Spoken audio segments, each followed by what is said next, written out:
నాగ చైతన్య నుంచి ఈ రేంజ్‌లో పర్ఫార్మెన్స్ అసలు నేను ఎక్స్‌పెక్టే చేయలేదు భయ్యా. ఇరగదీశాడసలు.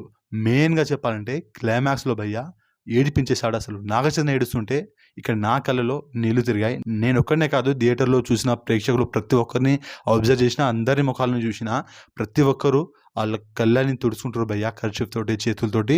ఎమోషనల్‌గా అసలు ఏడిపించేస్తాడసలు. అంతలా బాగుంటది. క్లైమాక్స్ సీన్స్ అయితే మస్తుంది. 'బుజ్జితల్లి' వెర్షనే ఇంకో సాంగ్ ఉంటది క్లైమాక్స్‌లో. అది కూడా అదిరిపోయింది. ఫీమేల్ వెర్షన్‌లో కూడా ఉంటది సేమ్ సాంగు. అదిరిపోయింది. సో, డీఎస్‌పీ అన్న మ్యూజికల్ మ్యాజిక్ మరోసారి నిరూపించాడు. తన మార్క్ ఏంటో చూపించాడు 'తండేల్' మూవీలో. సినిమాకి big plus point DSP music భయ్యా. బ్యాక్‌గ్రౌండ్ స్కోర్ గాని ప్రతి ఒక్క సాంగ్స్ సిట్యుయేషన్‌కి తగ్గట్టుగా సాంగ్స్ వస్తుంటది. అన్నీ కూడా బాగుంటది.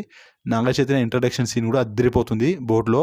అండ్ ఫైట్ సీన్స్ కూడా చాలా బాగుంటది. అలాగే కరాచీలో జరిగేటువంటి సీన్స్ కూడా మాస్తుంది భయ్యా. వందే మాతరం అబ్బా! అక్కడ వచ్చింది భయ్యా గూస్ బంప్స్. అదిరిపోయిందసలు. మంచి లవ్ స్టోరీ. ఎమోషనల్‌గా ఫ్యామిలీతో వెళ్లి చూడండి. పిల్లల నుంచి పెద్దల దాకా ఫ్యామిలీతో కలిసి చూడండి. ఎంజాయ్ అయితే చేశారు సినిమాని. ఎవ్వరి మాటల్ని పట్టించుకోవద్దు. ఆల్రెడీ పాజిటివ్ టాక్ ఇది వచ్చింది. Block buster hit. కొంతమంది సినిమా గురించి నెగెటివ్ అయితే స్ప్రెడ్ చేసారు కావాలని. వాళ్ళు హేటర్స్, వాళ్ళ మాటలు పట్టించుకోవద్దు. సినిమా అయితే మంచిగుంది. ఇదొక ట్రూ స్టోరీని ముందు నుంచి చెప్తూనే ఉన్నారు. మత్స్యకారుల జీవితాల్ని చూపించారు. అండ్ వాళ్ళ ఫ్యామిలీ పడిన స్ట్రగుల్స్ గానీ ఇదంతా బాగా చూపించారు. డైరెక్షన్ గానీ అండ్ యాక్టర్స్ గానీ ప్రతి ఒక్కరి పర్ఫార్మెన్సు, ఈ సినిమాకి పనిచేసిన ప్రతి ఒక్కరు వాళ్ళ కష్టం ఏంటో మనకు ఈ సినిమాలో కనపడుతుంది. మెయిన్‌గా నాగ చైతన్య, సాయి పల్లవి ఆ క్యారెక్టర్‌లో అయితే నటించలేదు భయ్యా, జీవించేశారు. అంతా బాగా యాక్ట్ చేసిర్రు. సాయి పల్లవి అండ్ నాగ చైతన్య ఏడిపించేశారు అసలు. ఈ మధ్య కాలంలో ది బెస్ట్ మూవీ అంటే ఈ 'తండేల్' మూవీ అని చెప్తాను నేను ఖచ్చితంగా.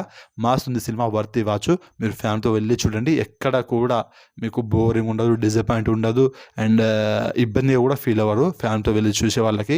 సో, అంతా బాగా డిజైన్ చేసిర్రు సినిమాని. యూత్‌తో పాటు ఫ్యామిలీ ఆడియన్స్‌కి కనెక్ట్ అయ్యేలా ఇంత అద్భుతంగా తీసినందుకు డైరెక్టర్ గారికి, ఇంత బాగా క్వాలిటీ రావడానికి ప్రొడ్యూసర్ గారికి, ప్రతి ఒక్కరికి థాంక్స్ చెప్పుకోవాలి మనము. 'తండేల్' మూవీ టీమ్ ప్రతి ఒక్కరికి థాంక్ యూ సో మచ్. ఇంత మంచి సినిమాని మాకు అందించినందుకు. మేము పెట్టిన టికెట్ ప్రైస్‌కి వర్త్ అంతే. మస్త్ అనిపించింది సినిమా. బాగుంది. సో, ఇది మరి సినిమా చూశాక మీకు ఎలా అనిపించిందో డెఫినెట్‌గా అయితే కామెంట్ చేయండి.